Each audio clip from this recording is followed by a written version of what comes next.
Hey Fringers, are you tired of having to carry your dice in a bag and carry your rolling tray with you everywhere?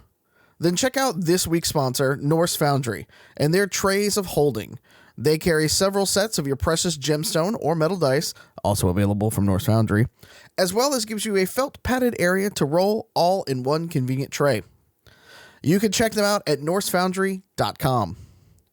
And this episode is brought to you in part by Hexwood Forge, creators of original acrylic spell templates, mini risers, spell effects, and many more useful items for your IRL tabletop games. They even have custom nerdy flasks for when you need to bribe your GM ahead of your next session. Wink. You can check them out at hexwoodforge.com. And finally, if you're looking for amazing dice like the ones we use on this show, look no further than Morag's Dice. They hand make every set with themes from your favorite tabletop RPG shows. These bespoke dice ship from Canada to just about anywhere in the world. You can find them on Instagram. Just search Morags, that's M-O-R-A-G-S Dice. Now, let's get on with the show. Hello, Fringers. The following podcast may not be suitable for all ages. Listener discretion is advised. Look alive, Fringers. It's 2099 and we are live and loud in the underground. From the streets to the scar. Keep your chip hidden, your gun loaded, and never trade your soul for souls. Turn it up and let them know. Big Brother is watching. Time to put on a show.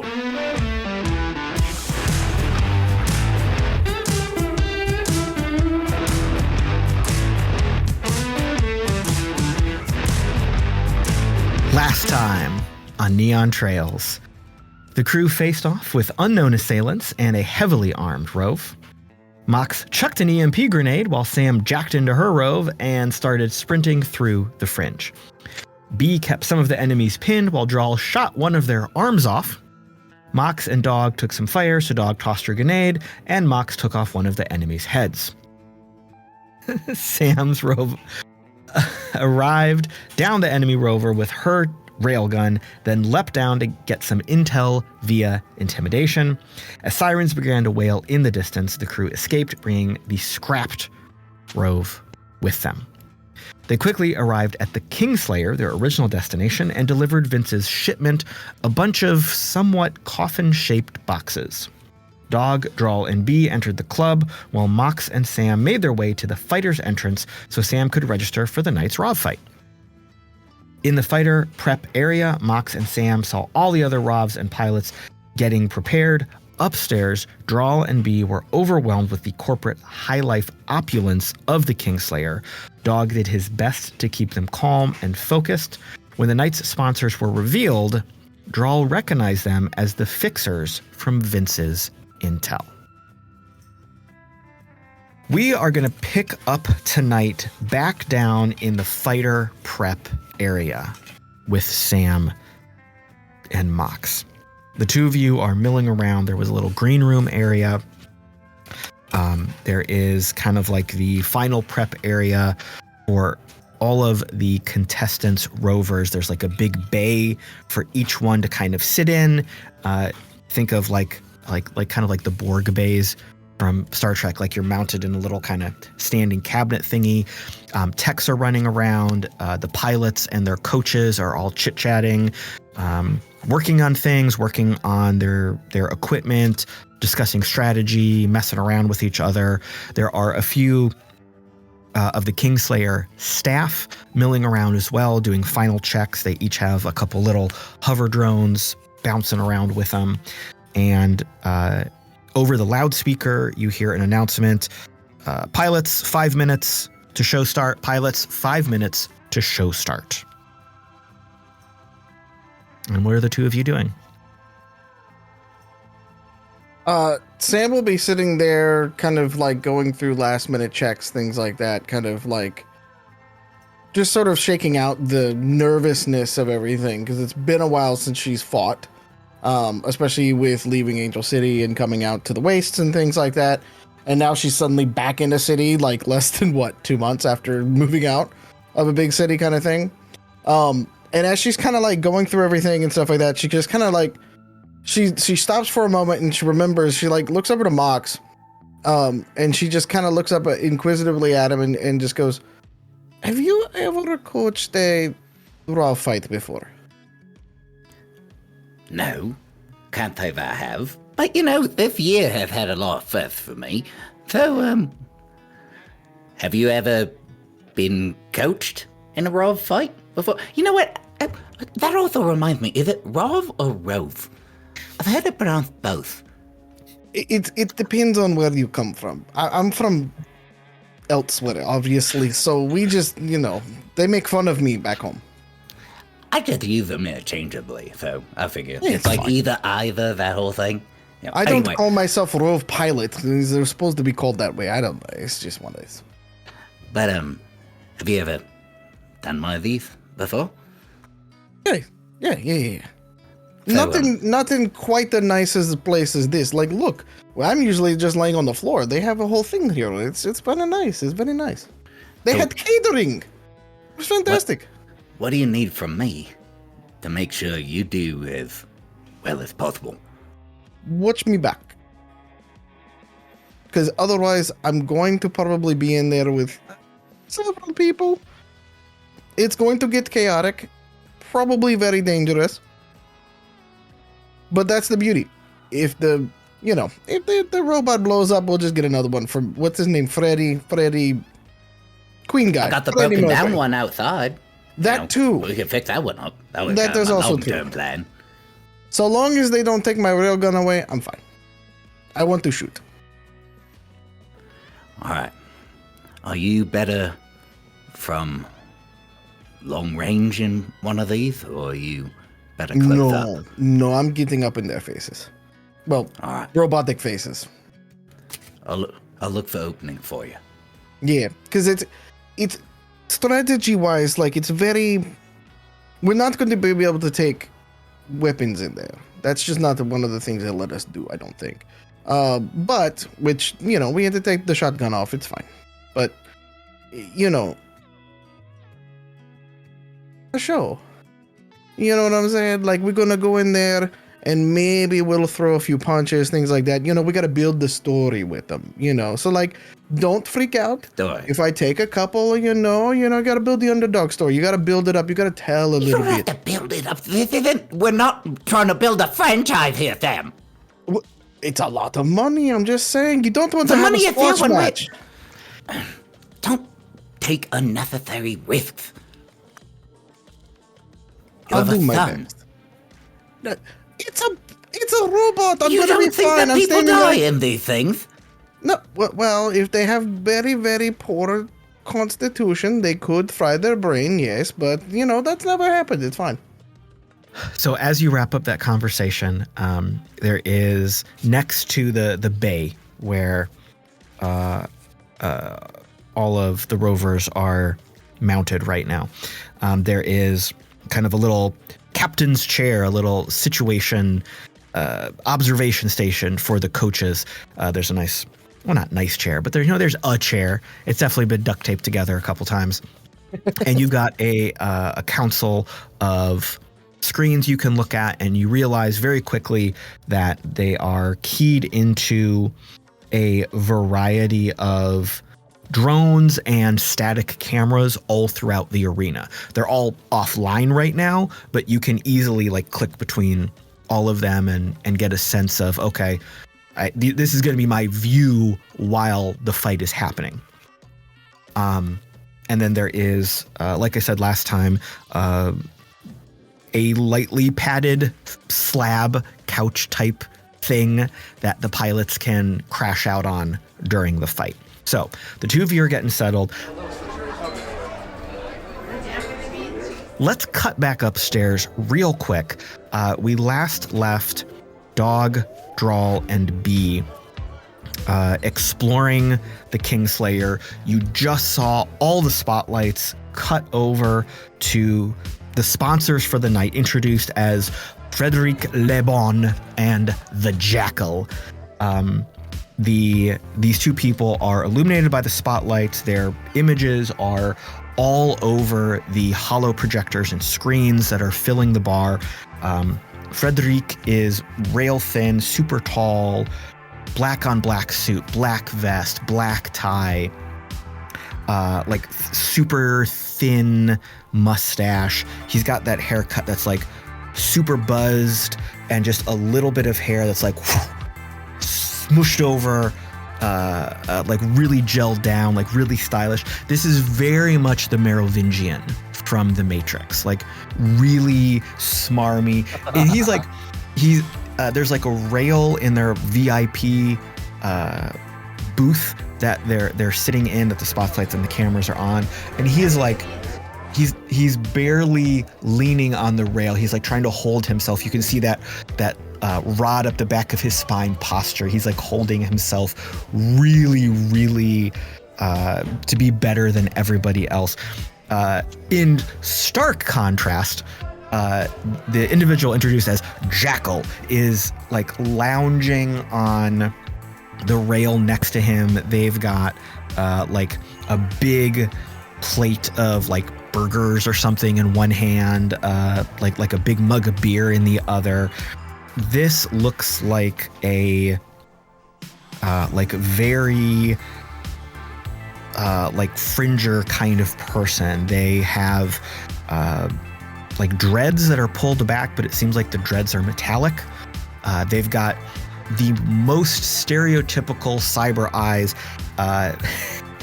Back in the 1900s when we invented cyberpunk, like just the big bar sunglasses across their whole face right there.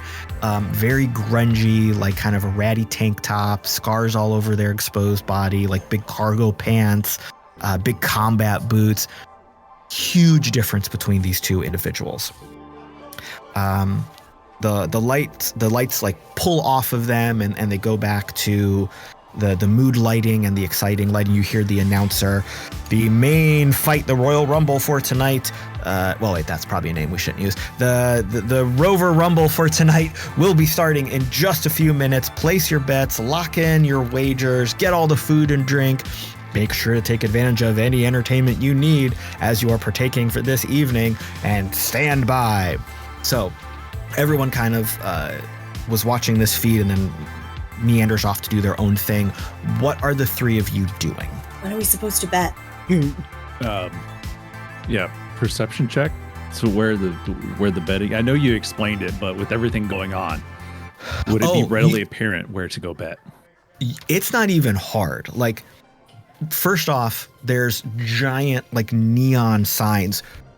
Place your bets. Place your bets. Place your bets. There are little drones flying around with like LED displays.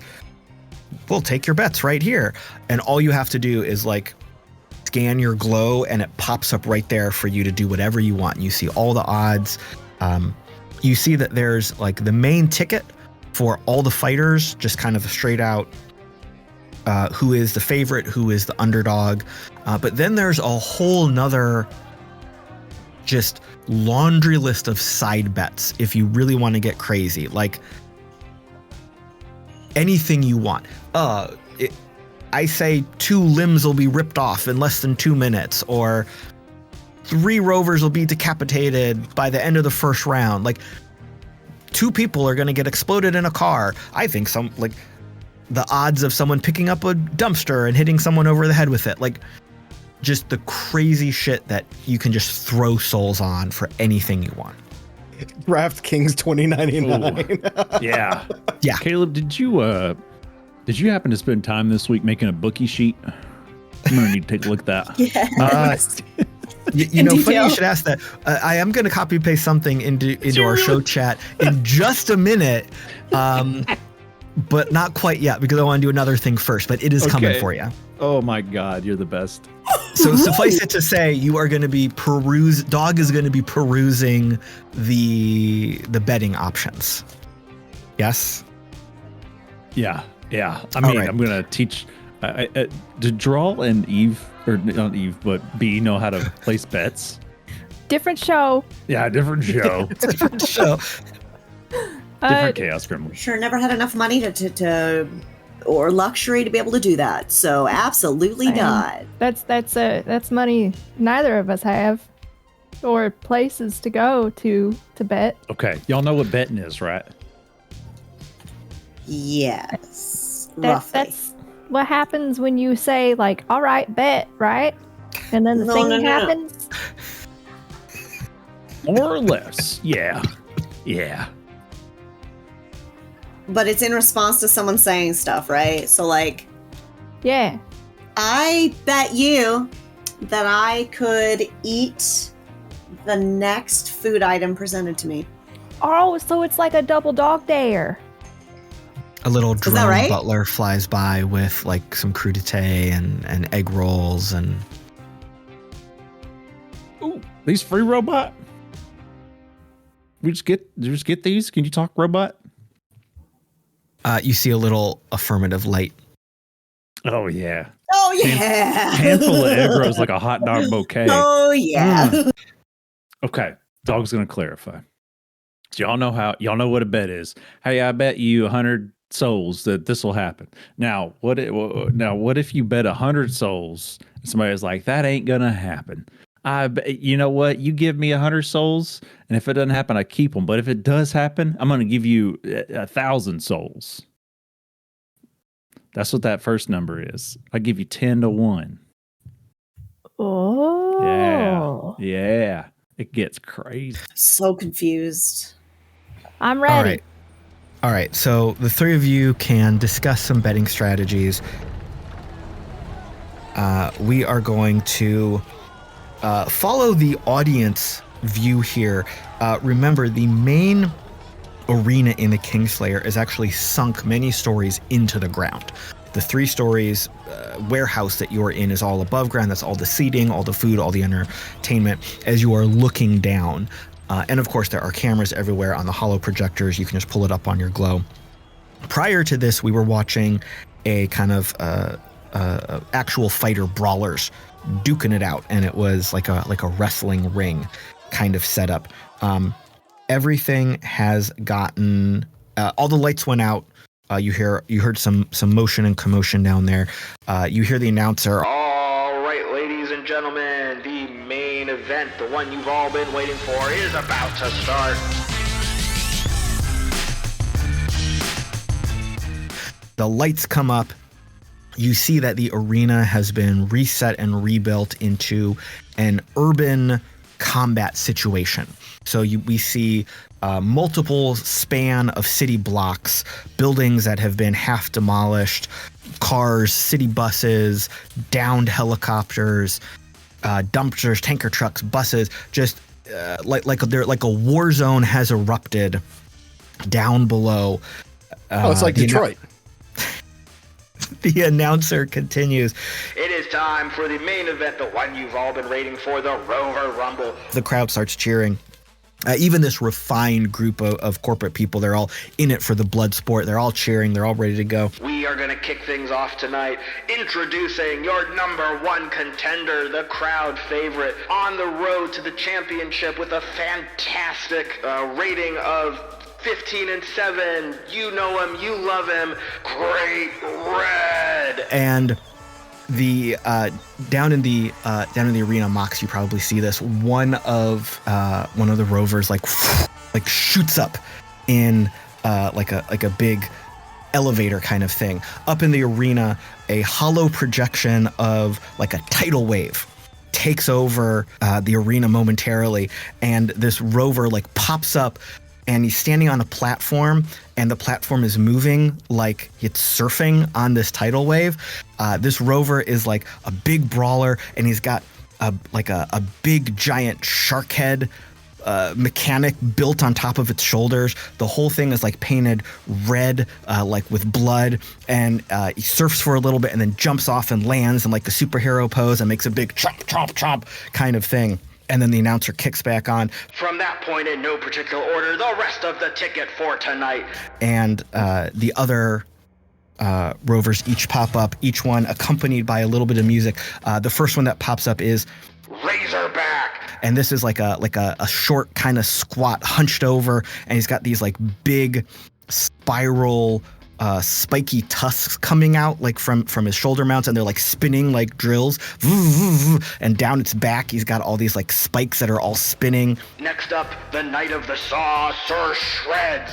And this big one, like big tall rover comes out, and there's like this fanfare of horns and medieval music, and he strides out, and it looks like a medieval armor, and he's got this big kite shield, and the edges of the kite shield are a chainsaw that are all and he's like cutting through a car that he happens to be walking, and he draws his sword, and the sword is just a big fucking chainsaw sword. He's like cutting through the stuff in the air. Next up, get out of the way, it's slammer time. And this other one comes up, he's got like 2 huge fucking hammers, and it's just like, it's like hitting them together in the air, bam, bam, bam, and like doing like the old school circus trick. He's like swinging them behind his heads and like doing like that.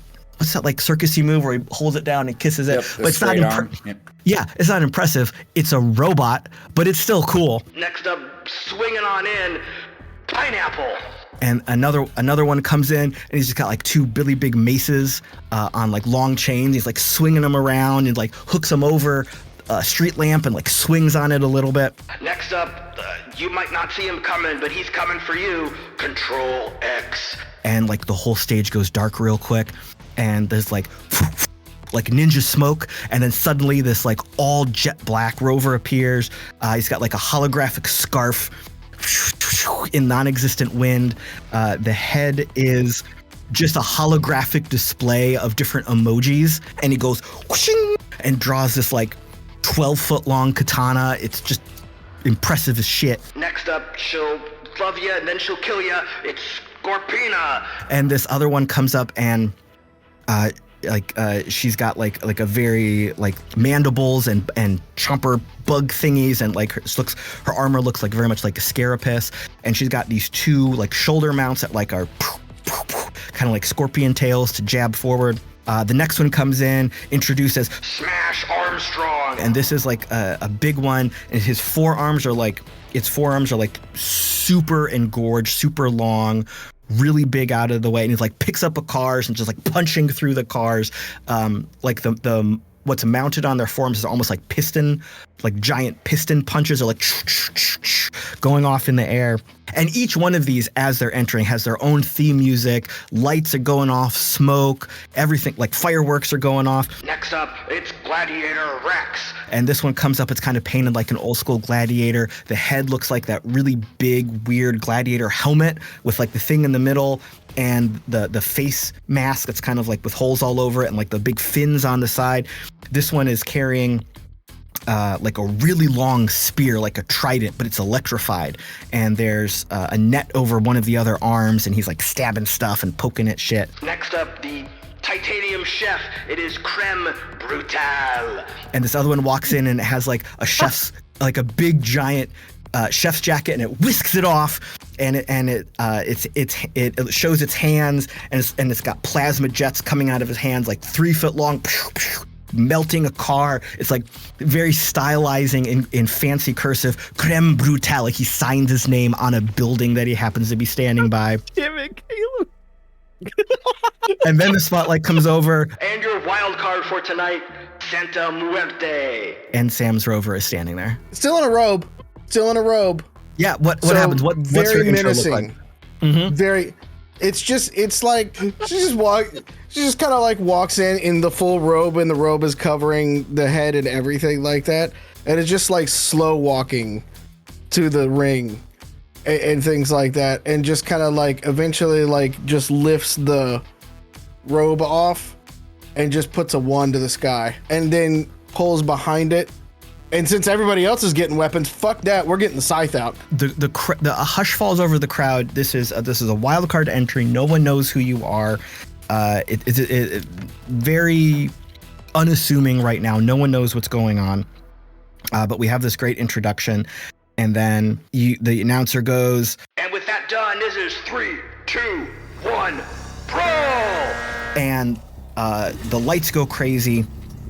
All of the fighters just scatter at that point. Like everyone jumps off their platform and starts moving and running.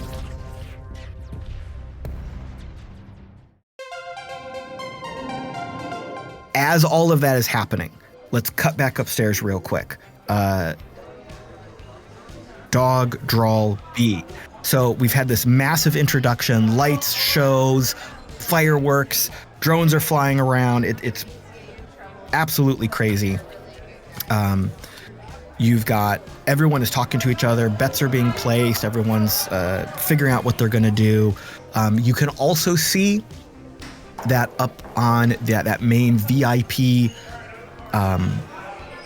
booth, their special little place that they're sitting.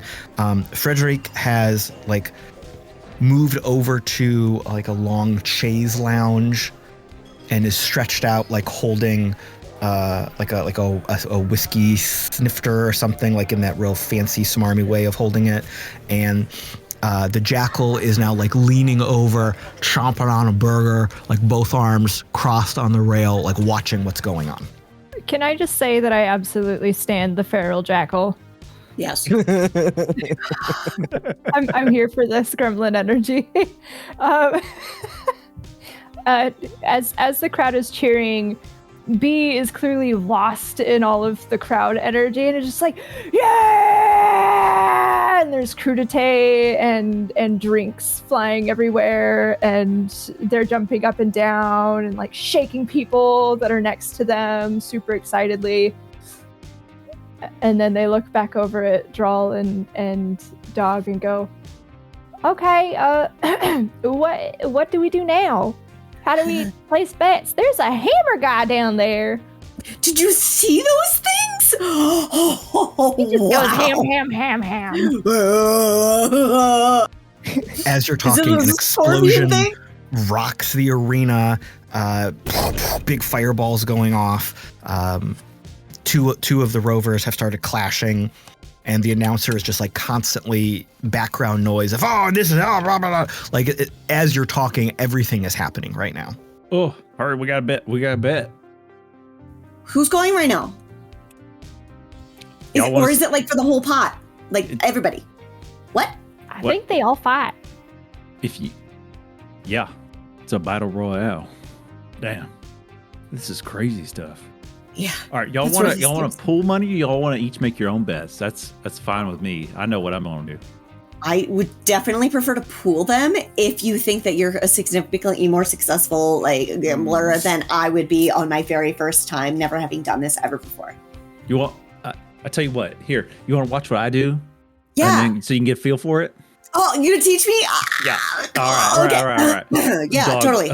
Let's go. Dog's gonna be all cool and be like, Robot, what's my odds on the underdog getting 2 decapitations and winning? The drone asks you to qualify who you mean by the underdog. Santi Muerti. And then this is how you be fancy. And he's looking at B and Drall going, got snap. That's how fancy people do. So the odds pull up for Santa Muerte. She is currently at a plus 1,000 or a 10-1 odds just to completely win outright. There is also currently a 10-1 odds for her to achieve a double decapitation, as you asked. Every time you put a little inquiry in, you hear a little calculating odds, and then it pops up for you to look at on a little display. Now, okay. Now, Robot, what if I combine those two? What if I want her to win and that? Can I make that in one bet? Siri. Ellipse. Each betting entry is separate. You may place a bet to win. You may place a side bet for different events to occur.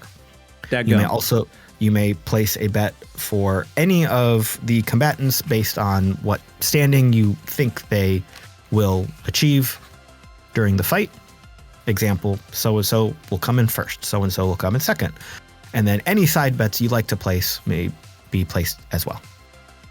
The robot says that in a much more eloquent way than I can ever do here. Pushes his glasses up a little bit. Did you say the double decapitation was 10-1 as well? Yes. Okay. All right, Robot. Watch this. Okay, so we got to place them separately. You can't. Robot, I want to place... and Dog will lean in. 10,000 souls on Santi Muerti to win. So, here's a question. for Dog. What kind of chip does Dog have? None. I feel like this has come up before. Dog has no chip. You ask to place the bet.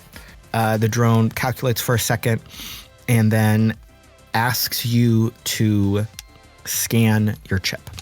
Dog will take a handful of chips from the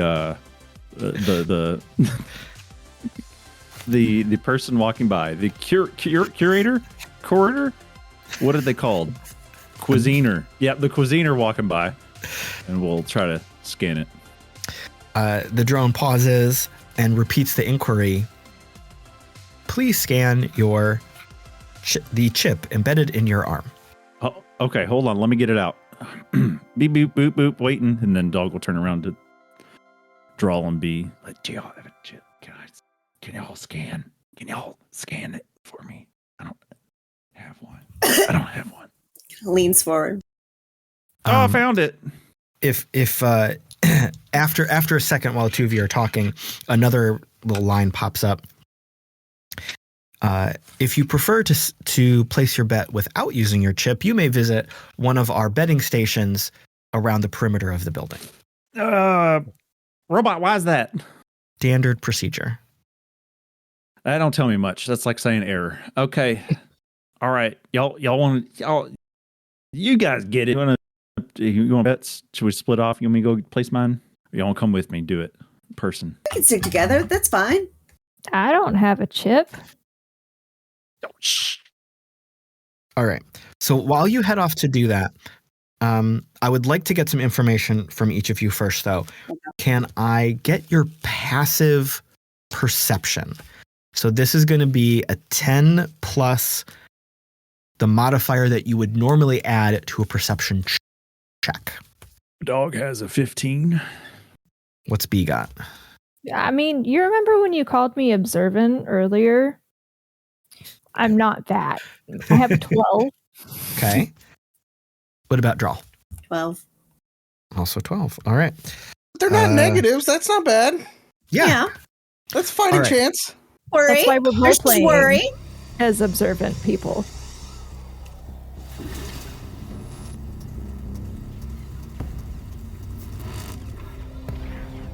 You are going to walk off and figure out what you're going to do. Let's cut back to the fight here. Mallo. The battle is raging thick and heavy, fast and furious. What are you doing? What is Santa Muerte doing? She is circling around the outside of the arena a little bit. You know how wrestlers tend to do that thing where they kind of like sidestep around the ring for a second right before they collar and elbow tie up?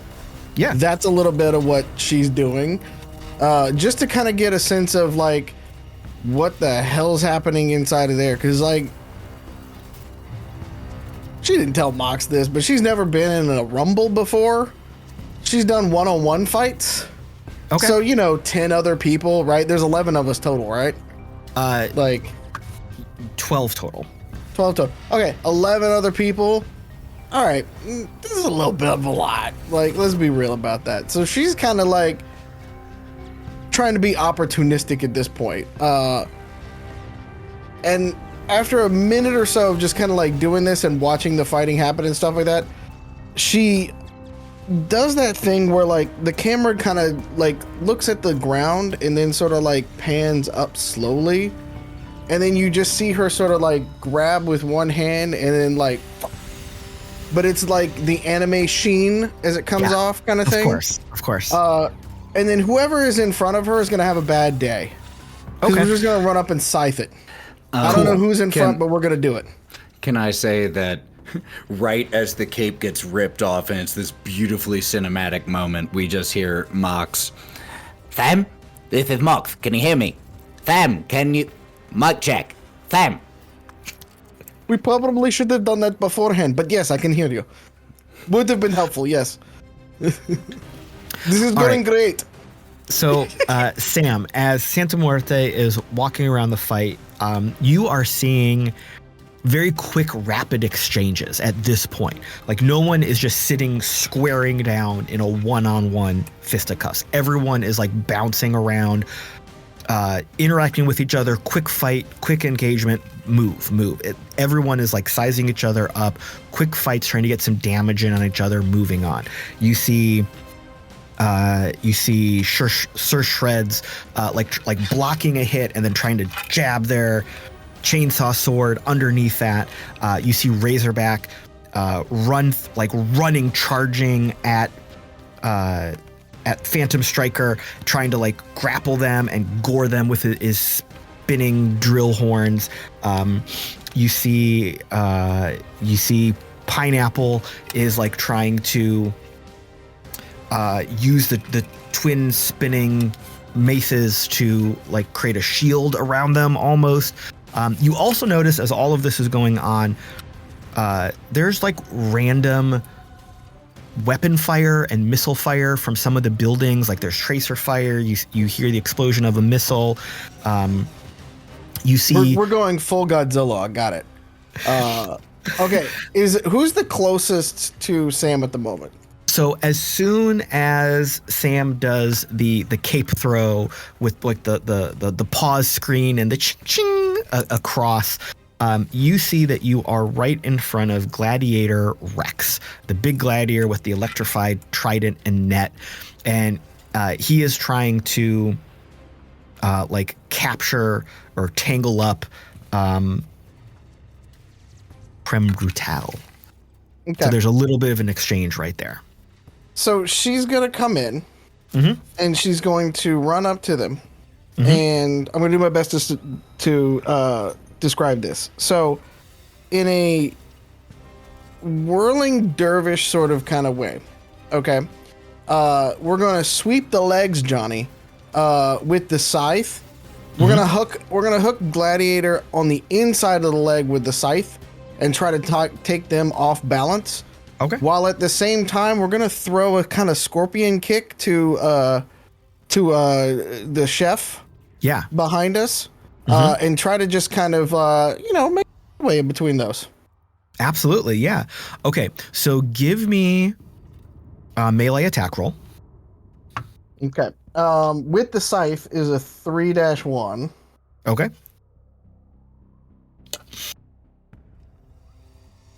Oh, that's a bad day for them. Maybe. 21, 20, and a 10. Oh my god. On the scythe. Okay. Like the Miz, Santa Muerte came to play. All right. So, give me your damage rolls. Let's do that. Do the other one. So that is 19 to the body. Okay. With the scythe. Okay. And then for the Foot Clan. Oh, bless you, dice. That's an 18 and a nat 20. We're just gonna start off hot. Love it. We're going full on Power Rangers with this ish. Sorry, so you said that was an 18 and a 20 for damage? No, 18 and a nat 20 on the hit with the kick. Oh, to hit. Absolutely. Yeah. Mm-hmm. Sorry. Okay, yeah, so give me damage rolls for that as well. Double check the strength going on here. Strength. Okay, that's cool.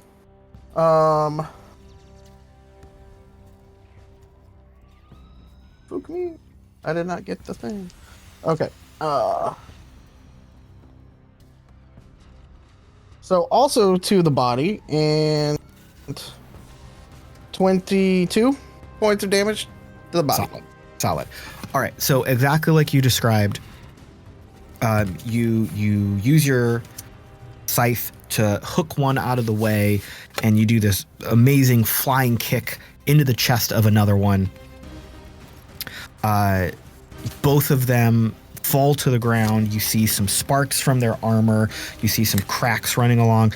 They get up to their feet, and they both scatter from where you're standing right now. Okay.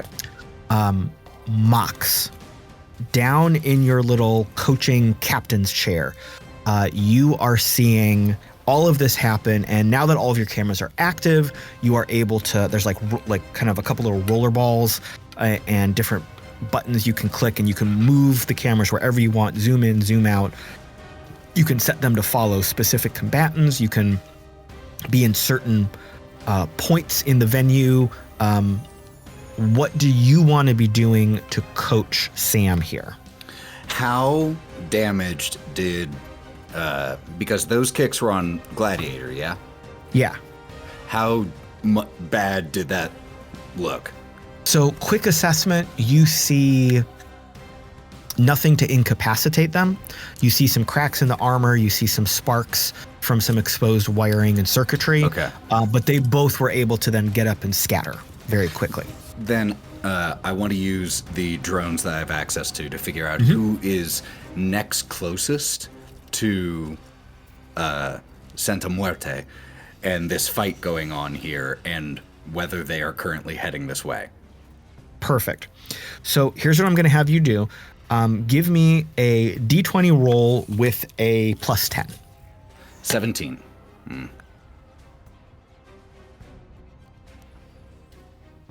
Cool. So it is very easy for you to see. It's super easy to navigate here. You see that nearby Scorpina and Control X are kind of locked in one-on-one combat. You also see that Great Red is kind of like Sam was doing, like circling the outside, hasn't really picked a target yet. With your observation and coaching, though, as we discussed pregame, you actually have a you've got a +3 right now to give to Sam on her next turn as you wish. Do I declare that now? Yeah, let's go ahead and do that now, kind of in your coaching round here, as you want to give her some advice. All right, Sam. This Gladiator Rex, one of the top 3 here, so we're going to want to take him out quick. You got Scorpina and Control X fighting a little while nearby, but they're not interested in you right now. So focus on finishing Gladiator while it's distracted with that creme fuck. And I'm going to give +3, or plus... I need to get the damage, but +1 right now to hit.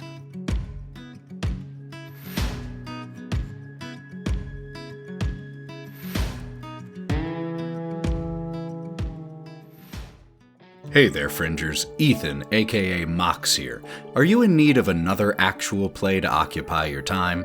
Need something else to listen to while you're doing laundry or dishes? Then come on over to Go Buff Yourself, home of the City of the Crimson Tower and the Wild Beyond, 2 ongoing and very different campaigns. We've also got Mothership and a bunch of other one-shots there just waiting for you. And if you need additional incentive, Lauren plays a stoner turtle in the Wild Beyond. You can find Go Buff Yourself anywhere you get your podcasts. All right, enough from me. Back to the show.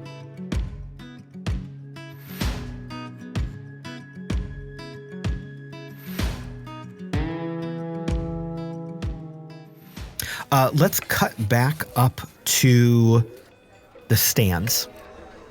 Dog, Drall, B, what are you doing? Are we hoofing it so we can find a place to bet? I bet. Yeah, I believe so. We better All hoof right. it fast. So there are different betting counters scattered all throughout the establishment. They're all labeled very easily. It's not hard to find them. All right. Go to it. Nearest one. If there's Okay. no line. There's a couple that do have lines. There's a couple that don't have lines. It's very easy to find one without one and just walk right on up. All right. Well, we'll walk right up then. Okay. You see I will. you see an individual behind the counter, kind of wearing that blue and gold outfit uniform of the Kingslayer. And yes, how can I help you? Good evening, sir. I would like to place a bet. And a little screen pops up These are the current odds and betting options. What would you like to wager on? I would like to place 10,000 souls on Santi Muerti to win. Very professionally, the employee reacts with only like a slight pause and a blink. All right. Do you have, may I scan your chip? I'd rather not. I'd like to keep this private, please. This elicits a bit of a pause. Okay. How would you like to secure a funds transfer? Western Union. The employee taps a couple things on their holo display screen and presents a little scanning device pops up from the counter, and you can scan your glow if you would like, and it would take your contact information and kind of validate funds for your bet. Sounds good. Dog's gonna make a little. How did people? I'm a little new at this. Sorry, a little few too many drinks. Bluff. How do people normally do this if they don't want to do it with a chip? I mean, I don't want nobody coming after me in case she's look at her. She's cool, man. The employee kind of looks you up and down, and under this scrutiny, you're reminded again that the three of you are really standing out compared to the other guests. Everyone is dressed to the nines, very fancy, very corporate, very elite. You don't see anybody else looking like you. Not that any of you look bad, but there's a very obvious stark difference between those of you coming from the wastes and the fringe to these people who are living like they are in a metroplex here at this establishment. I'll have you know, my boots are nice, and my kimono is sashed up with the belt and tucked in, and my hair is back. The employee kind of pauses. Using a chip is standard across the board. Oh my goodness. Okay, take a drink. You got a long work day. Go ahead. They knock something off their desk very clumsily, accidentally not paying attention to what was going on. It's okay. We're just people. Yeah, chips are standard for everything. Typically, not using one is very unsecure and suspicious. Suspicious? Well, I mean, I can take my money elsewhere if you prefer. I just, what if I gave you, say, can I give you a tip? Tipping is encouraged, yes. Thank you, sir. Here's a tip. Don't ask no questions and somebody's about to give you 10,000 souls. And for you to go with that is, here's a doop. I'll give him 1,000 souls. You're very kind, sir. Thank you very much. Please pay attention to the video monitors, and your glow will be updated as the fight continues. Fantastic. I'd like to make another bet. Go right ahead. Could I put down 5,000 souls on a double decapitation? Of course. So now that you've been working with this employee for a little bit, they just kind of, you're already scanned in. They just give you the approval, and you can kind of just click off on it on your glow. All right, cool. Here's another one. Give him another 1,000 souls. All right. I appreciate you. While this is going on, Drall, I just want to remind you that you did come to the Kingslayer on a mission. And obviously the betting is exciting. The fight is going on. As you look out on the video monitors, you see that Pineapple has fallen into a pit trap, and the ground opened up and they tripped into it, and a big explosion went off. You see that Scorpina and Razorback are grappling each other, both trying to jab each other with their assorted jabby implements. And of course the announcers are making really, really great jokes about what they're trying to do to each other. A couple other random explosions happening. It looks like someone tossed a car at someone else. Oh yeah, they tossed a car at Smash Armstrong, who punched it out of the air with their big piston arms, which everyone loves. Lots of cheering. So there's all this constant activity and noise, which is a little overwhelming. But you do have this job of trying to get some intel from these fixers that are up there in the VIP lounge. What are you thinking here? Yeah, I wanna place a bet. All right. Would you like to scan your chip? I'm kind of I work with. We do the deliveries, so we don't really have one. But I do have money. I do have souls. Ah, you're those types. Okay.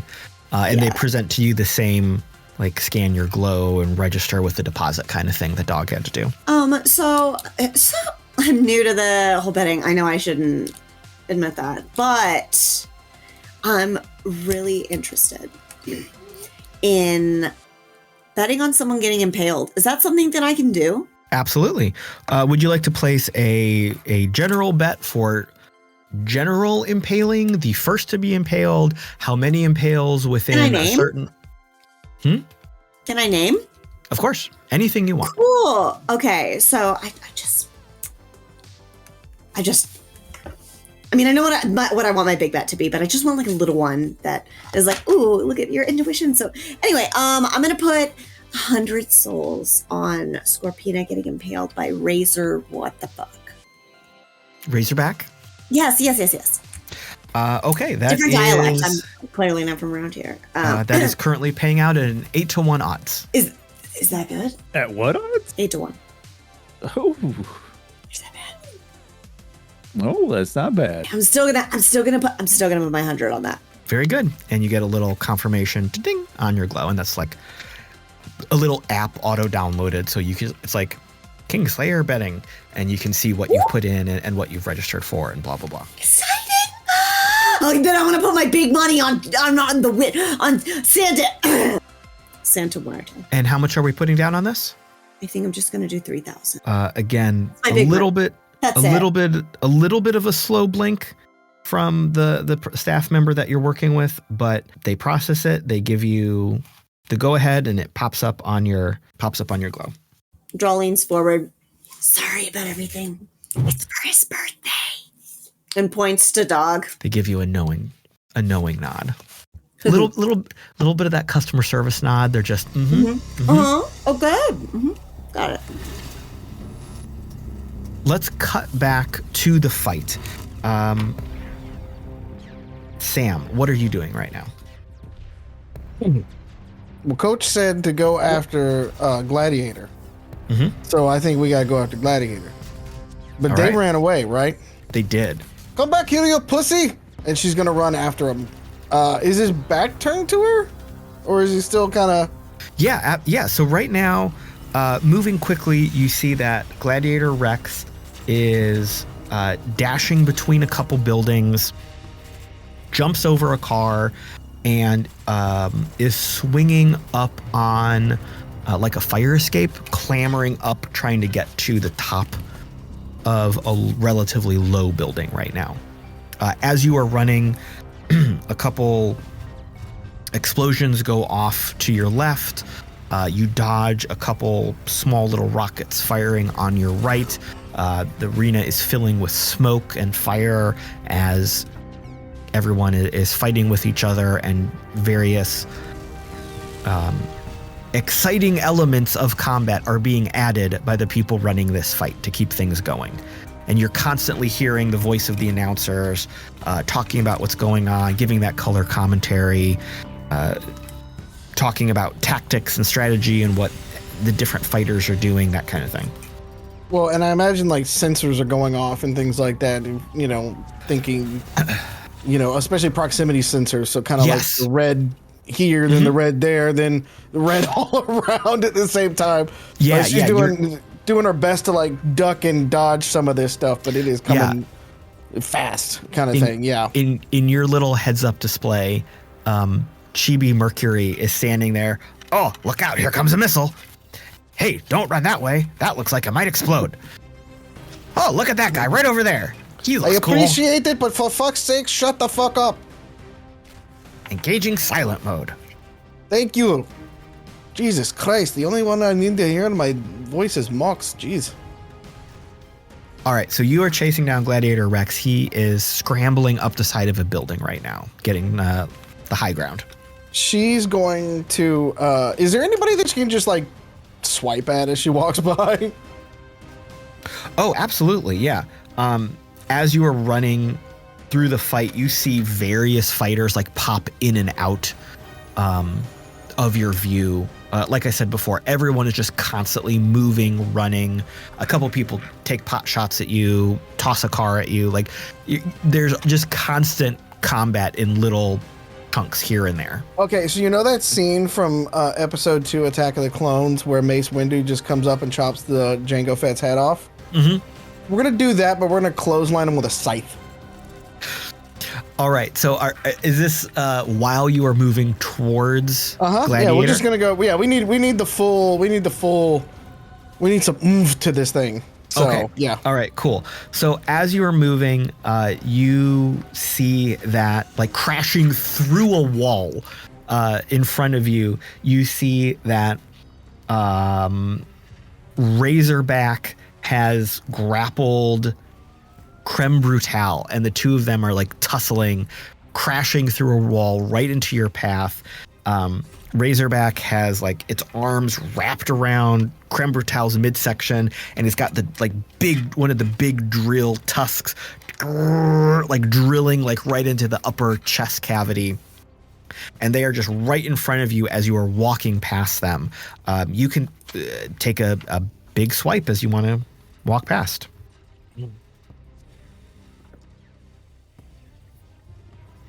Want to guess what I got? I would love to hear it. I didn't even need Mox's help on that particular one. Okay. Morag's dice is blessing us during this fight. Love it. With Mox's help, that's a 21. Without Mox's help, that's nat 20. Nice. Very good. Okay, so which so of it'd the be two... like that tonight. It's also a called shot to the head, obviously, because I'm trying to of course. decapitate her. Which of the two of them did you want to try to target as you were dashing past? Which one's on the left? Because that's the one I'm just going to keep going. Okay. Because I already hit the chef one, so we're just going to spread the damage around. Yeah. I'm gonna say you had a cleaner shot on Razorback because he was kind of on top, pinning the chef down. Okay, so that is 6, 12, 18 damage to the head. Perfect. Two things happen here. So as you are running past this rumble, you have this perfectly clean, like samurai sword whooshing, kind of attack. As you connect, you slice through Razorback's head, which is kind of already pinned down, like lolls to the side. You've got like, it's like half severed at this point. And then Creme Brutal takes advantage of that, drives both of their palm plasma jets into this gaping wound and just ignites Razorback from the inside out. Razorback like rears away, his entire chest cavity is on fire, very General Grievous, and kind of flails for a minute and then falls backwards. He's going to skid to a stop for a second, turn around, whip the sheath around again, and just kind of point at the chef and be like, "You're next." And then she's going to keep running. You see you hear the announcers, which is kind of like a feed piped in to your heads up display. Like you hear the announcers going absolutely batshit crazy that the wild card new entry has taken out Razorback. The crowd goes wild. Creme Brutal is like crab walking, like crab scrambling backwards and runs away from you. Up in the stands, all of the screens are like zooming in, slow-mo, instant replay of Santa Muerte's a strike, and then the kill shot and the igniting of Razorback from the inside. Talk to me, boss. What are we doing? I'm going after Gladiator, but he's up there. Talk to me. What do you see? What do you see? What do you see? So where is Gladiator currently? Currently, Gladiator Rex is on top of a building, and you can see that they are tracking some of the other combatants. It looks like, from your best guess, they're looking to either pounce down on them or catch them with their drop the net. Yeah. Gladiator's looking to set up a trap. If he wants to stay up there and out of the fight, then fuck him for a little while. That was a clean kill. Don't get cocky. Still a lot of fight left to go. So, who, panning, looking around, is there a nearby fight happening between two Rovs? So you can see, like, at this point in the fight, since it's been going on for a few minutes, it is starting to settle down a little bit. Currently, you see that Great Red has engaged with both Sir Shreds and Slammer Time. It's like all three of them are battling it out right now. Great Red is trying to like chomp on the hammers from Slammer Time, while Sir Shreds is like trying to chainsaw both of them. You see that Scorpina is trying to get Phantom Striker into like a corner where there's another trap. Like she's trying to back them up into it as they're like duking it out a little bit. I think then what Mox is going to suggest right now is that was a hell of a kill, but you are, with all the attention from the commentators, you're going to be a big target right now. So maybe time to lay low, regroup, find someone who's recovering from or running from a fight, pick them off. I like that. She's going to change directions then.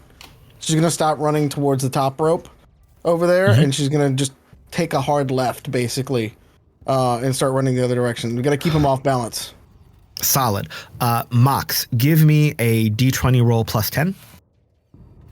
26. Okay.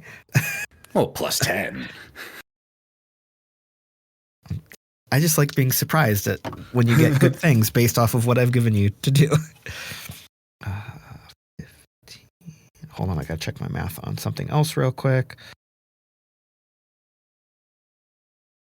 Okay, you have another plus 5 here to use going forward.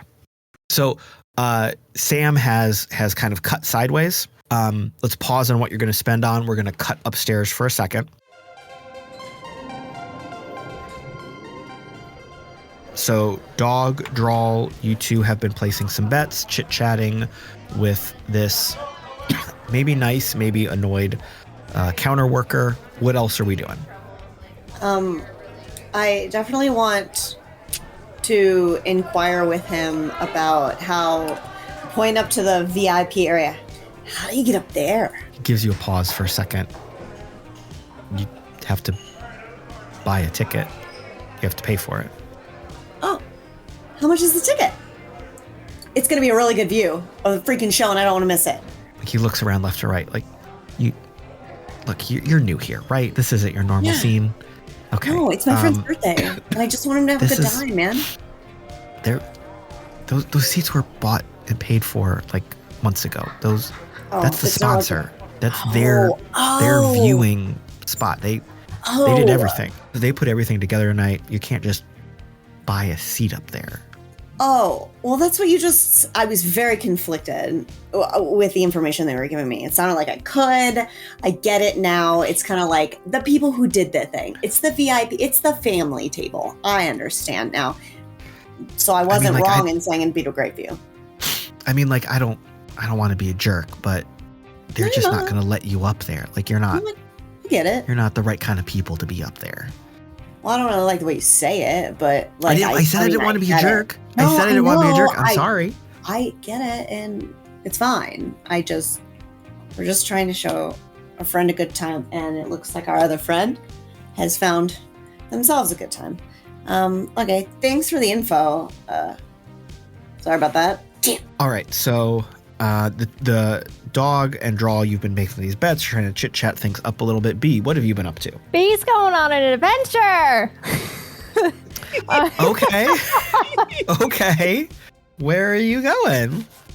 Well, DM, you can let me know if this is a little too chaotic, but I really figured it would be very much on brand to have be so overstimulated and so hyper-focused on trying to meet Jackal, of all people, that they've gone to go and purchase, like, 3 bottles of the highest caliber top shelf alcohol at one of the bar stands and try to get up to Jackal to congratulate Jackal on the sponsorship of tonight. Okay, so going over to make a purchase is fine.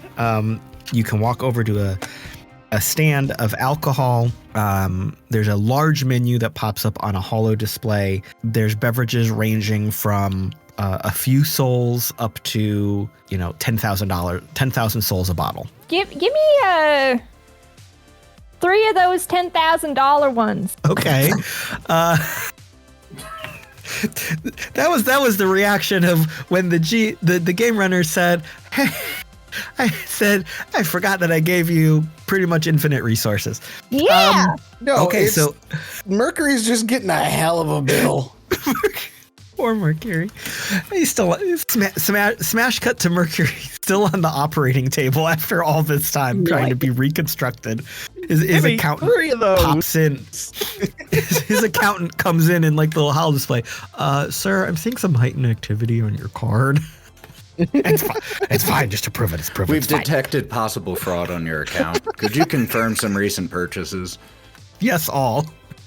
Reply all yes. Hold on. Okay. B had some souls saved up too, but yeah, absolutely. Thanks, Freddie. So again, the person at the counter asks for your chip. I saw some people paying with their glows. Is that okay? I'm using my boss's information with their actual permission, and if you'd like to, you can call them and talk to them about it. But they're bankrolling for me tonight. A non-chip transaction does incur a 30% surcharge. Okay. All right, so they let you scan the glow. It takes a minute, but it confirms the purchase. A second later, a little hover drone with like a serving tray on top of it comes up from behind the counter, and there are 3 bottles on top of it. These are incredibly small bottles. Think almost like a very large perfume bottle. It is made out of like a perfectly clear crystal. It's cut in like this very geometric fractal design. You see as the light catches it, there seems to be that kind of really interesting, unique fractal shattered pattern etched into the glass, like within it. So like as you look through the bottle, like layer upon layer, it kind of stacks. The pattern shifts a little bit depending on how you're looking through it. And each bottle is filled with, it almost looks like nothing, but it is a perfectly clear liquid. When the drone is like rotating a little bit, you see it shift. You see the liquid move a little bit. Otherwise, it almost looks perfectly clear. And then the stoppers are these like very ornate, very fine blown glass, incredibly thin, almost like spindly, almost like a sugar filament. A very complicated design, as opposed to the very angular, geometric, fractal patterns of the bottles. It's very swirling and curved and soft lines, like turning in on itself over and over and over. The drone comes across the counter and just hovers right at your shoulder. Hey, is it okay if I use the drone to take these with me? I need to travel them a little bit, and I don't want my friends to think that I've tampered with the bottles. That is part of the purchase price. Oh, fantastic. You're saying all the words I like. Thank you. Have a good night. You're quite welcome. Yeah, Doug taught me to snap. Okay. That's what he told her to do. He told her to snap, so she snaps. All right. All right. So B has just made probably the biggest purchase of her entire life. Yeah. And what is she gonna do? B's gonna walk into the bathroom with the drone try to fix their face in the mirror, like licking their fingers and like fixing their eyebrows and like zhuzhing up their hair a little bit, cleaning off the dirt and the schmutz. Put their clothes in the fanciest arrangement as possible because they've seen, they don't fit in, and they all three have been getting looked. And then Bee's gonna curtsy in the mirror to themselves, do the double finger gun, and then walk out with the drone to try to find the way up to the VIP. Bye. To the VIP lounge. All right. So, as Bee is heading off, part of the establishment of the Kingslayer is that basically as soon as you entered the facility, a map of the facility was provided on your glow. It kind of like auto download as you walk into the proximity. A little app pops up and you can look for anywhere you want to go. If you remember back to being in the DJ facility where the floors lit up with your destination, it's just like that, but it's on the glow itself. So a little map is right there, and if you can like zoom in, zoom out, everything is labeled so you can look for where you want to go, and it just tells you where to go. So it's not hard to find your destination. You have to kind of go towards the outside of the building. There's elevators, there's sets of stairs. You can make your way up to the third floor. As soon as you get to the third floor, there are 2 security guards at the entrance. They are blocking your way. Out of game. What's the name of the alcohol that I just threw so much money at? Do you have a name for it? Do you want me to make something up? I don't. I would love it if you made something up. I'm not good at making up names on the spot, y'all. So yes, please jump in. Or if chat would like to throw something out real fast. Chat, I'll give you a couple of seconds because I need to also make sure that I declare that I have shot off a quick message on the glow to Drall and Dog. Just to let them know, like, hey, with a bunch of Y's, an exclamation point, and going up to the VIP lounge, winky face, and thumbs up. What the? Do you see this? A thumbs up? All right, we are going to cut away from that for a second for dramatic tension. Back to action. Sam, what are you doing with Santa Muerte? You took a sharp left. You've been dodging through combat. There's been a couple like mounted flamethrowers have like come out of secret spots in buildings and the floor. They're blasting stuff all around. A car randomly starts exploding and burning. Just all kinds of shit is happening all over the place. We'll back up a quick second. Mox, what strategy did you want to give Sam? And then we'll carry right into Sam what you're doing. The strategy that I gave Sam was the one about like lay low for a little bit, spot someone who's running from a fight, pick them off. Okay. And so I'm going to give 2 to Sam's defense right now. Okay, cool. So yeah, Mallo, what are we doing with Santa Muerte? Sam's gonna pilot the RAV into one of the buildings. Okay. And slow down and just start to creep through the building and study the landscape around her. Perfect. Just to kind of start seeing what she can see. She's going to be very opportunistic. She knows there's a lot of people and has this sense that if she gets to be too bolstery and things like that the other 11, 12 people might just, there's 10 left, right? So they might just be like, and fuck you.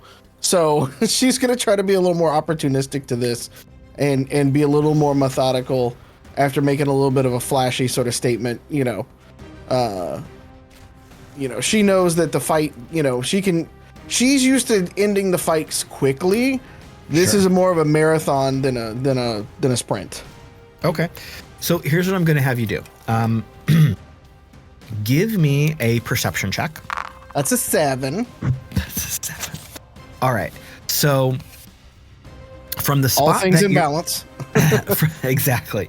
From the spot that you're in, you are able to see flashes of combat, like entering and exiting your sphere of vision, right? You're seeing a couple people like run in and out, like someone's chasing someone else. You see someone throwing a car across where you're hiding from to hit somebody else.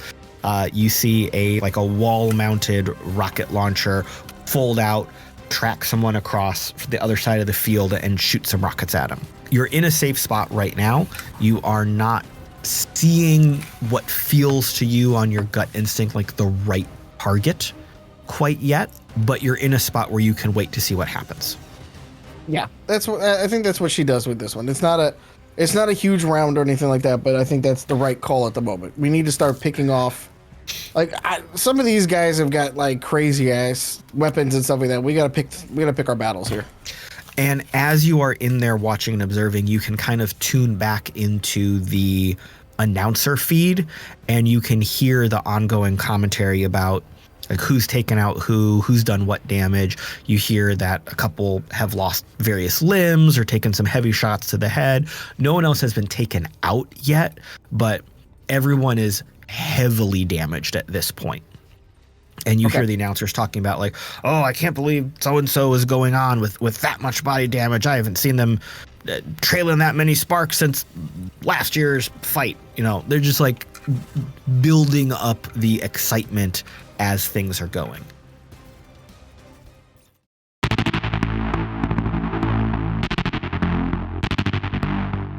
Let's cut back to B, because I think this is very exciting right now.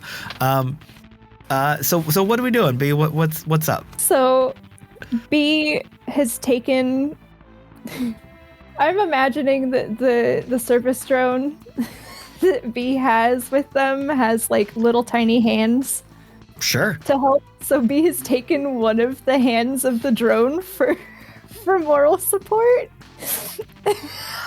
Holding it while it's hovering. I love it. He's walking up to the security guards as confidently and as like swaggeringly and as like svelte as possible. Mm-hmm.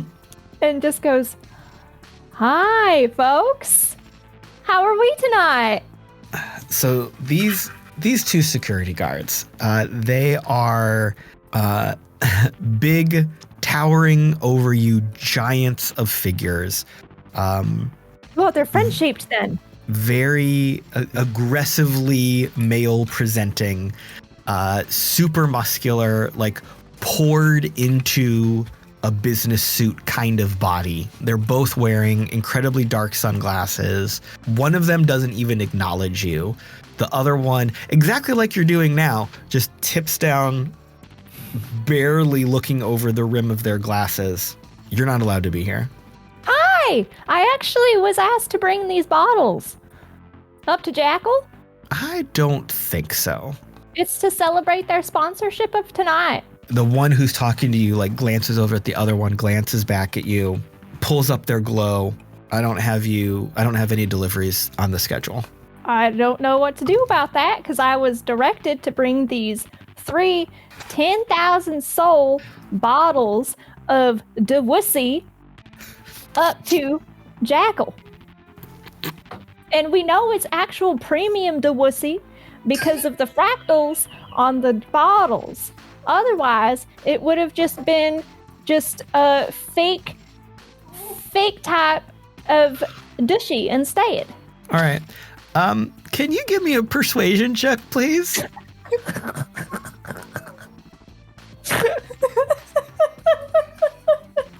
Yeah, I could do that.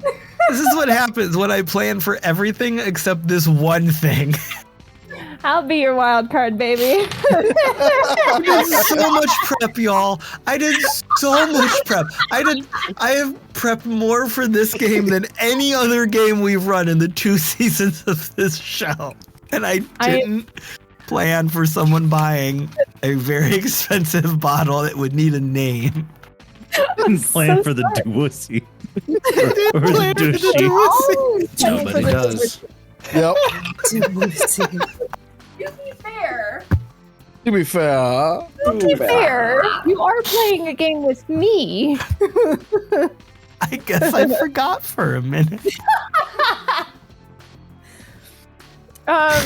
Persuasion? Yes, please.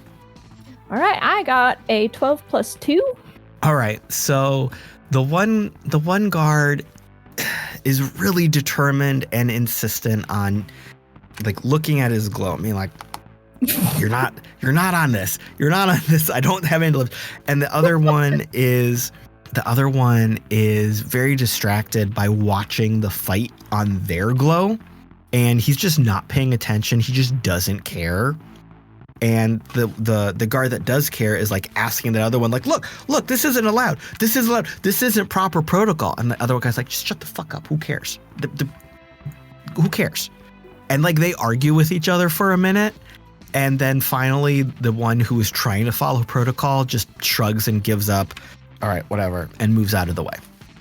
Thanks, guys. I'll make sure that we save you a nice taste of the Dewussy on the way down.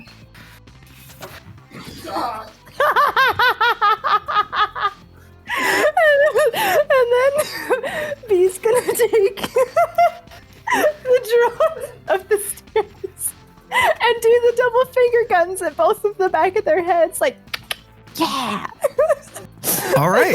So B is heading towards the stairs with the drone and the double finger guns. Let's cut back to Dog and Drall. What are the two of you doing? Pass. Message. God. Message. Apparently, B got into VIP. What? Yeah, apparently. Gonna message you back. How do we get there? Question mark, question mark, question mark, question mark, question mark. I don't know how we're supposed to get there, though. You're gonna get a really hasty text message back, and it's fat fingered, and it's gonna be like, "Get your own Dewussy, LOL. Get up here, help." Pussy.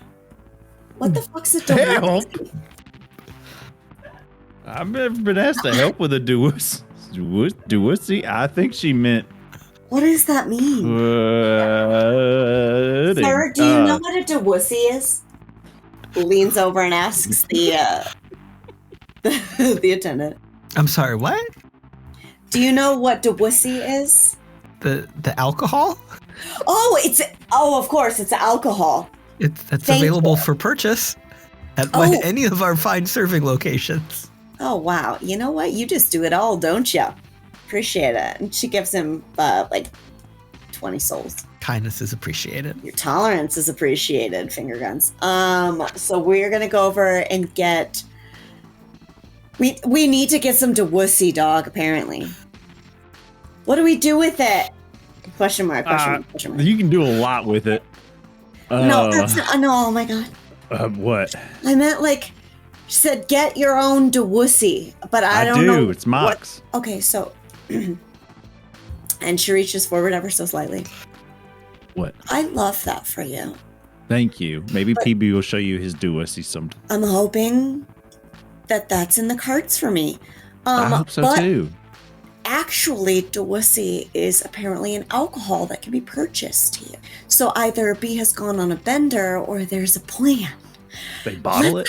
They put it in a bottle, it sounds like. Okay. Or maybe it's a cup. I don't know. You got to put it in a thing, though, right? You'd think so. City people They don't are got shit all over their floor. It's a nice place. No, I got other stuff on the floor. Okay. So we got to buy this Dewussy. Messaging B in all caps. B! What do I need the Dewussy for? To bribe the guards. Or something. I don't know. Get your own way up here. Just get up here. Or help. I don't know. Help. I'm trying to help you. All different texts. I'm going to go talk to Jackal. Smiley face thumbs up. Cool. Awesome. Be there in a minute. Fuck. Okay. Dog. Hey. Do they take money? Souls? God, I fucking hope so. I hope they don't just say, hey, can I have your champ for alcohol? That would be shit. It's going to have to be you. I think I got some eyes on me. Because, big spender. Do you want to just stand here away from me, or do you want to walk with me? You know what? And she just turns and walks over to the bar. Yeah, you go ahead. That's probably good. I am gonna stay here and watch this wonderful fight. Look at this underdog. She messages you. Wow. Look at this underdog. Better. And she goes over to the bar. Can I have whatever the appropriate amount of dewussy is? The bartender asks how many bottles you would like. Oh, they're bottles. 3 seem reasonable as an offering for a group. Help me out, man. This is my first time having friends. 3 bottles would be 30,000 souls. If you could Got scan it. your chip here for the purchase. Actually, we're in from out of town, but we have a lot of souls. We're just workers, so we weren't given a chip. Weirdly. Well, we could process a But I secure can- glow transaction for a 30% surcharge. Or I can just give you it in just souls physical and also give you souls additionally for the trouble that it has cost you. That is not a transaction that is typically allowed by this establishment. That's fair. I'm new, so I wouldn't have known that. Appreciate your knowledge. Okay, here's my glow. And she locks it. Shuffles it across begrudgingly with one. Yeah, so they can scan it for the transaction. Yep, so I'd like those things, please. Yep. And just like before, a little drone flies up with 3 bottles on it. Sorry. Oh, cool. Thank you for this appropriate amount of dewussy. And are you going to try to head upstairs to the VIP as well? Yes. She's going to sit one of the bottles down and, wait, do you keep my glow? No, it's right there on the counter. Oh, fantastic. I'll slip it. Thank you. Sorry for being accusatory. She's going to grab her glow with the one hand before she picks up the 3rd bottle. And she's going to say, I'm going to walk past you, dog, to his glow. Follow me shortly thereafter, but not too close. And she pockets the glow and grabs the 3rd bottle and walks forward towards the VIP room confidently, but sweating and a little peeing her pants. Beat's gonna message Drall and say, That's right! And she sits one of the bottles down to answer the glow. God. and say, tell the guards you are bringing 3 extra because they were specially requested by the first person with dewussy. Are you a dewussy representative? Never mind. Don't answer that. We're coming. Thank you. Okay, bye. Kissy face. All right, let's cut back down to the fight. Sam, you have been hiding out in this little vantage point for a few minutes. You have seen a couple little tussles roll by real quick. You saw like Sir Shreds and Control X duking it out like with a sword fight kind of thing. You saw Great Red like jump out of a sewer and rip off one of Scorpina's arms and shoulder cannon things, and then jump back down underground. All kinds of little rough and tumble fights moving on. It seems like right now everyone is most people are heavily damaged, really starting to get picked off by the 2 strongest contenders right now, which is Great Red and Smash Armstrong. You have seen the 2 of them continually be the primary aggressors. They are hardly damaged anytime you see them run past. Same for you, Mox, as you're observing everything. All of this information is both observation from both of you, is what I'm saying. The 2 of them have barely taken any damage. They have been primary aggressors. They've been like cornering some of the other combatants, pushing them into traps, throwing them through walls, chucking dumpsters at them, that kind of thing. Now that things have now that the situation is established, Sam, what would you like to do? Can she, from where she's at, can she see them? Like one of the two bigger combatants like that? Yeah, absolutely. You can see currently that Smash Armstrong has a couple of the other fighters kind of cornered. It seems like they all tried to gang up on him, and he is like just fending all of them off. Like he has a like half of a city bus in one arm that he's using as a shield, and then he's just like almost like rocket punching everyone away as they try to chase him or try to attack him. You know, this idea of throwing something at him, and let's see if we can get like a 2-for-1 or like a bowling kind of thing going. Yeah. I'm just gonna pick up. There's probably a car or something like that around me since I'm by one of the buildings, right? Of course. Yeah. Throw a car at this group of people and see what happens. Cool. All right. So give me an attack roll for that. I'm going to treat this kind of like an area attack, kind of like a big grenade you're chucking. All right. This crew likes chucking grenades. And Mox gave me a plus. No, he did defense last time, or do I still get the plus to hit? He did defense last time, but I guess the attack bonus goes away. Yeah, because we had used that on a previous one. Yeah, fuck. That's a 6. Okay. So here's what we're going to do. We're just going to get some people's attention. Fuck it. So 2 things happen. 1, exactly that. Because 2, you chucked a car.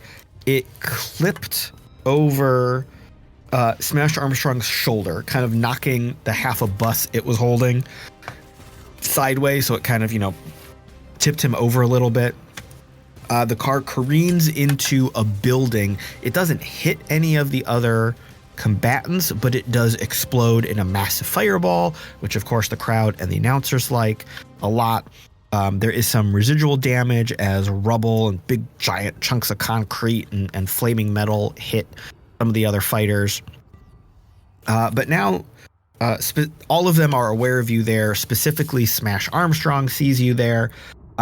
He is going to drop the bus that he was holding and charge you. Cool. We're gonna disappear back into the building. So we're now getting into close quarters combat. Okay. We're gonna make it harder for him to hit us.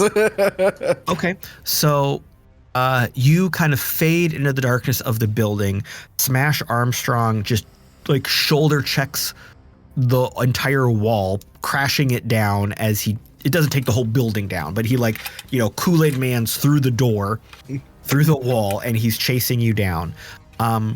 Mox, as this is happening, what kind of feedback and advice are you providing for Sam here? So, Sam is currently being charged by the Kool-Aid Man, as you said.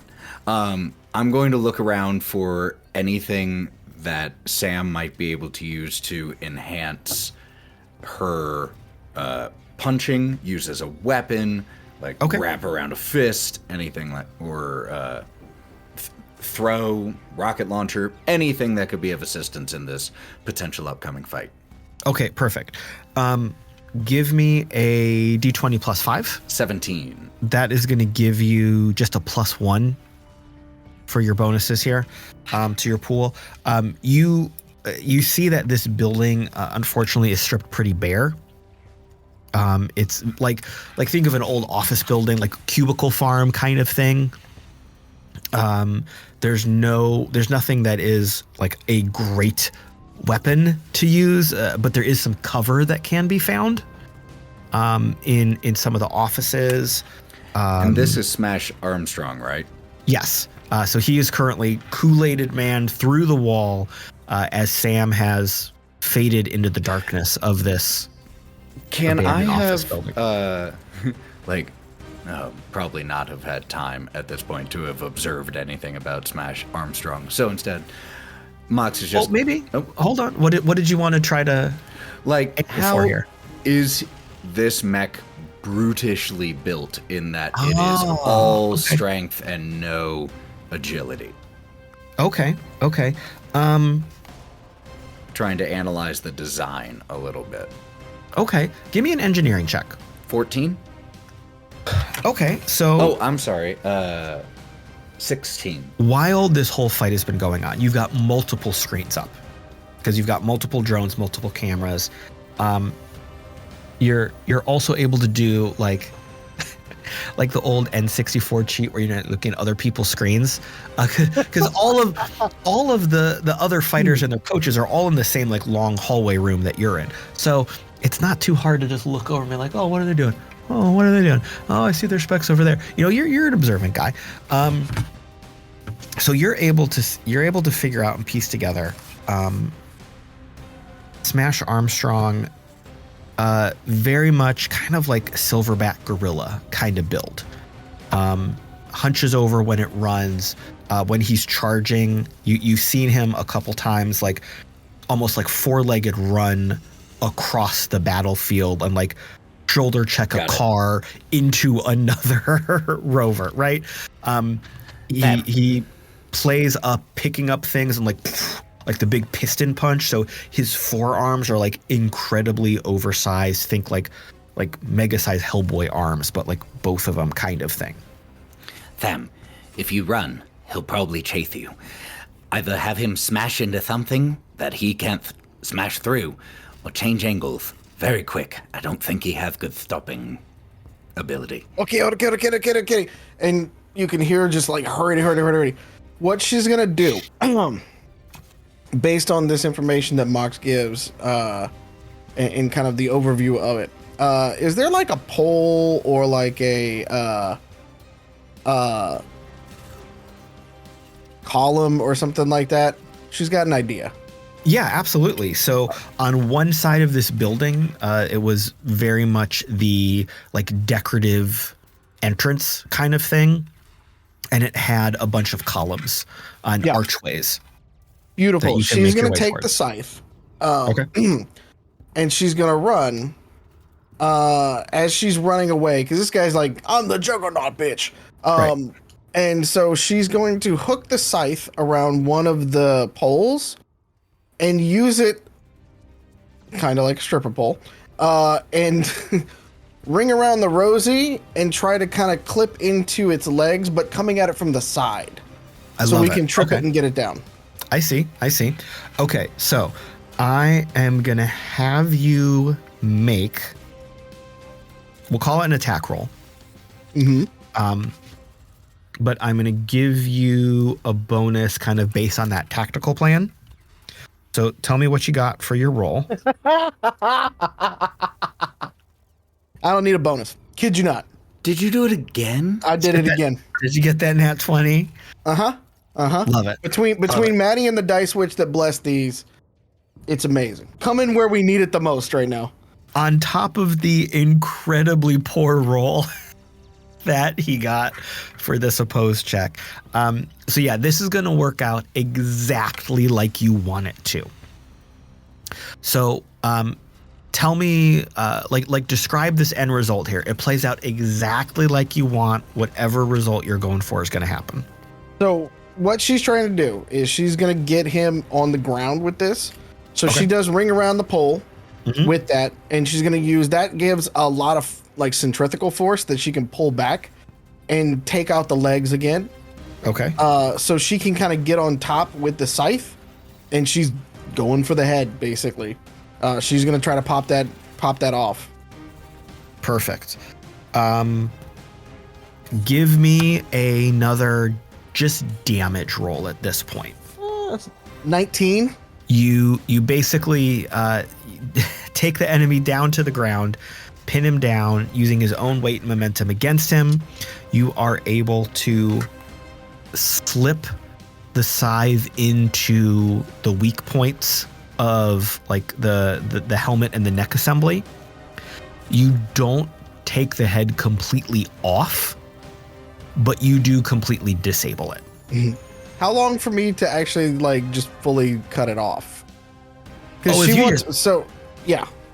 it's disabled. Yes. So she just wants to take the head.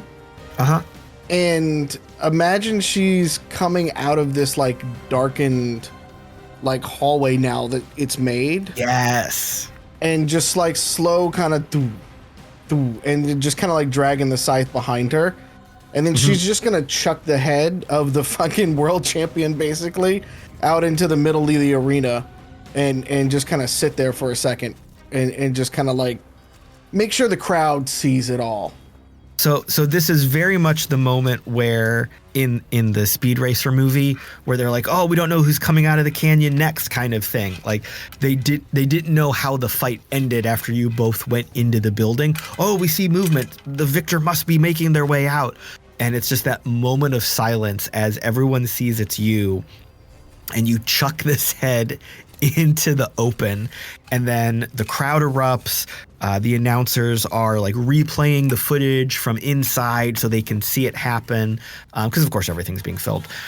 So all of the hollow screens are just being covered with like this kill shot, the kill strike as you cut the head off and then walked out and tossed it, like instant replay over and over and over. Everyone's going crazy. This is absolutely wild.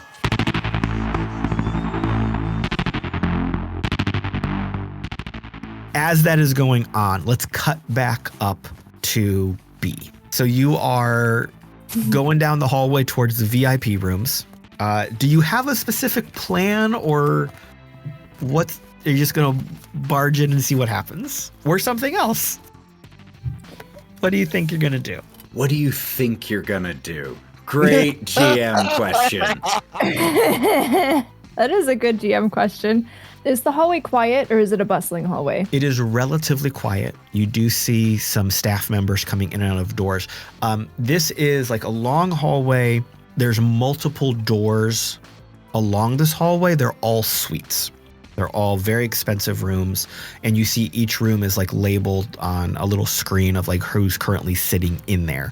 The end of the hall is your map telling you that is your destination. So there's people in these suites on either side of you. There's the occasional staff member or drone popping in and out of those rooms. You get a couple looks from people, but no one's like accosting you or stopping you.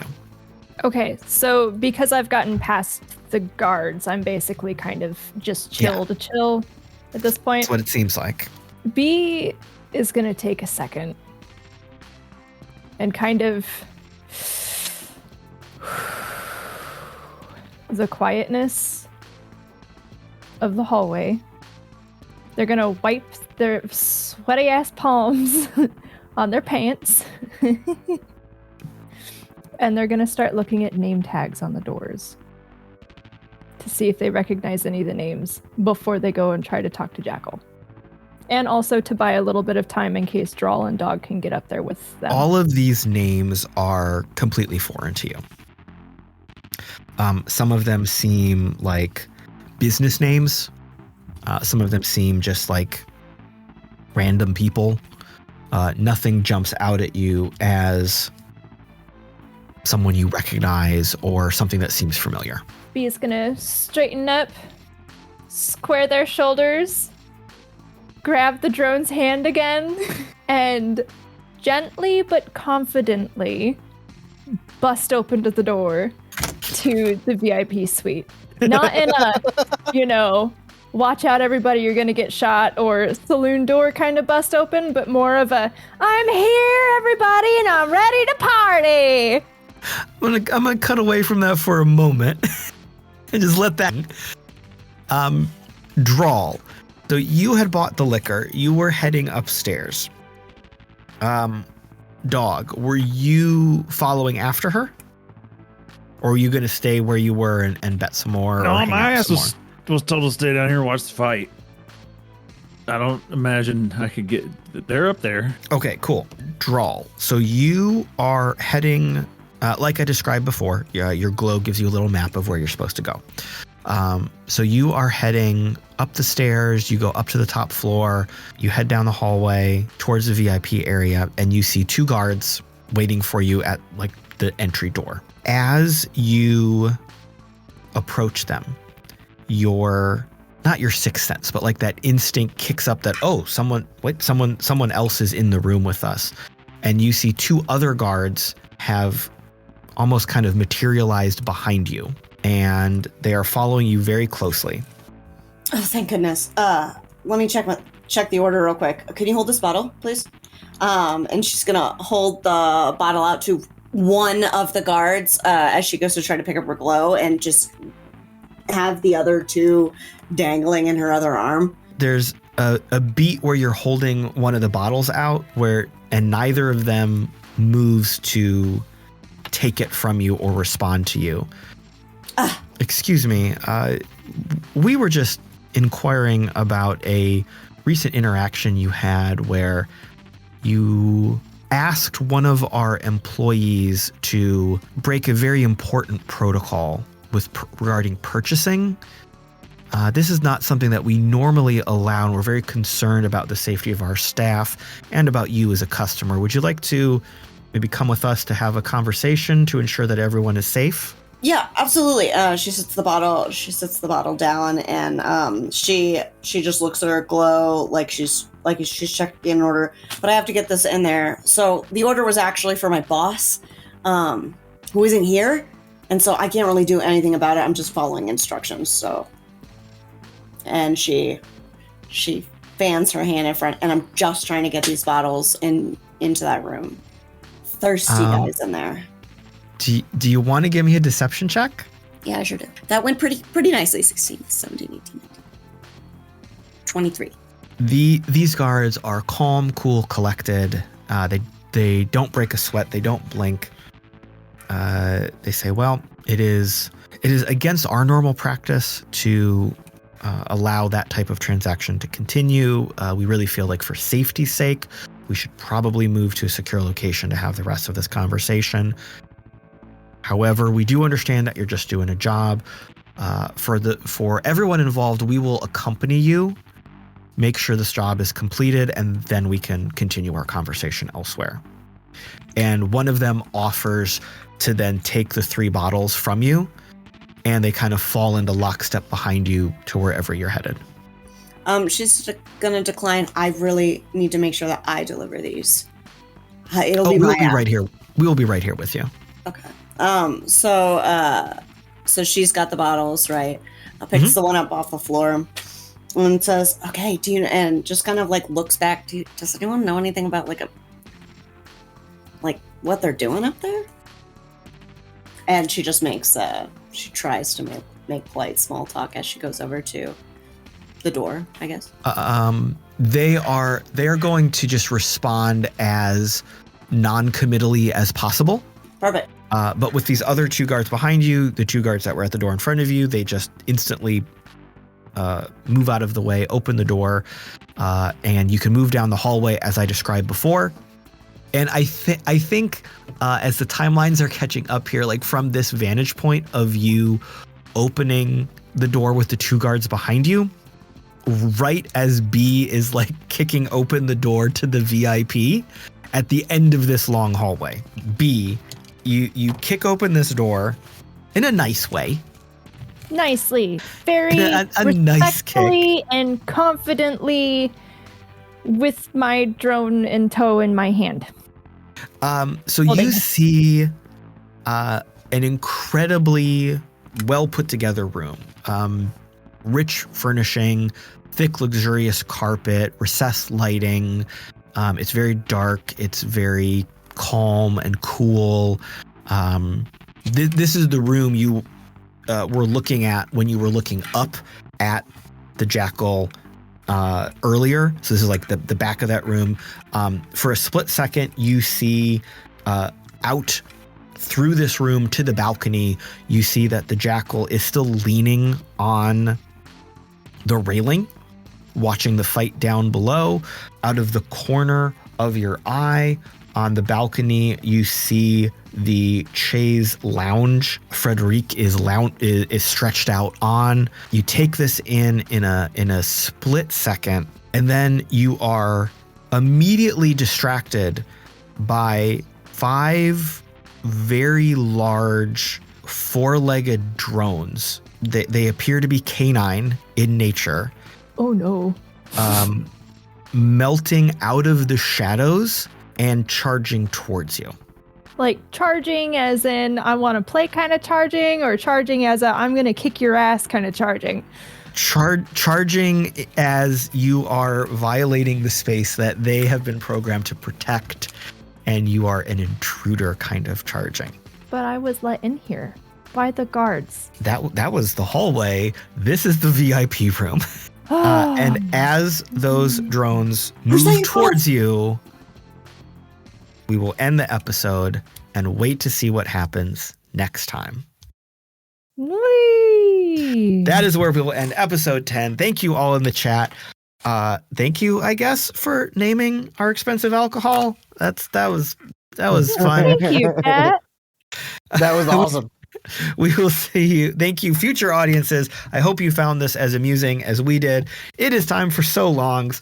Let's hear from our lovely cast about who they are, what they're doing, where they can be found on the internets. We will start with Mallo. Well, I guess I'm going to quit my job and become a Dewussy dealer now, because apparently you can make bank with that. But, you know, to find out all of my other escapades and things like that, follow me at the Mallo Man, or follow at Humanoid Games and at IDENTECO everywhere else. We got a lot going on, and even more coming up over the summer. So keep a lookout on all the socials. Join our Discord, for crying out loud. We're very cool people, and we like to talk to fans and stuff like that. So come check us out there. That's actually where you find out everything first. So when the Dewussy shirts go on sale soon, you'll be the first to know. And thanks for joining us tonight. Appreciate the raids and everything like that as well. Thank you for all the returning customers or returning viewers. You know, customers. Now I'm thinking about selling Dewussy. Thank you for all the returning viewers, our new First viewers, drink's everything free. like that. Yep, first drink's free. Got to give them a little hit. So appreciate y'all. Wild. Hi. You can find me at the Mallo Man. And 95% Lauren. Actually, I'm kidding. I do have some big projects that are going to be coming up here soon. I am not at liberty to be releasing details quite yet. So just keep your eyes peeled. Make sure you drink some water. Read as many books as you can. If you go to a protest, make sure you don't take your phone. Take some cash. If you don't go to a protest, that's okay. Make sure to support your people as much as you can. Yeah. We got this. Okay, bye. Pete. Hey, thanks for joining us today. You can follow me on all socials at The Real Dewussy. Wet your whistle, wet your dreams. That's some great copy. That's probably getting used. Let's be real about that. Please do. That's a good clip. That's a good clip. Lauren. I don't know how I'm supposed to follow any of that. I'm doing stuff in places. I'm 95% Lauren, as well as Thousand Faces Cosplay. Like to game. TTRPG stuff. Do voices. And overall shenaniganry. That's it.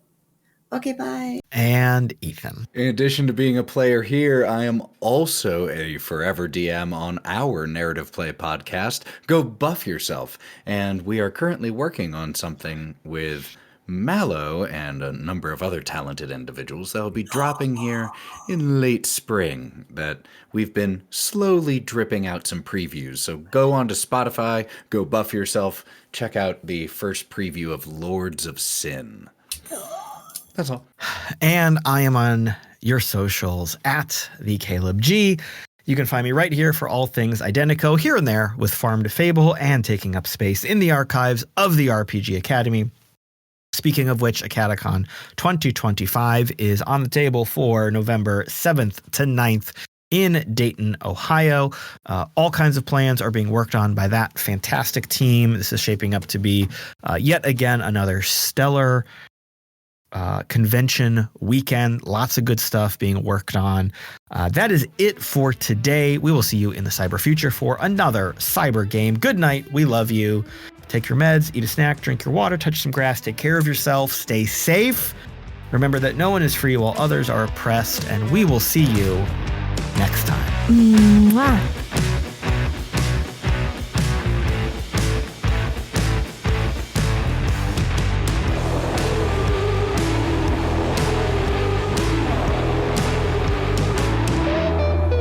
Neon Trails is Ethan as Mox, Lauren as Drall, Pete as Dog, Wild as Bee, me, Mallo, as Galen, and the Caleb G is our game runner. You can learn more about the game we play on this podcast by going to www.playidentico.com. You can join us live for these sessions every Tuesday at 6 p.m. Pacific over on twitch.tv/Identico. And you can watch along with past episodes and see additional content like how to play videos over on our YouTube channel, youtube.com/Identico. Finally, you can follow along with us on the socials at Identico on Twitter and at Humanoid Games on Threads and Instagram. Thanks for listening, everyone. We'll see you next week.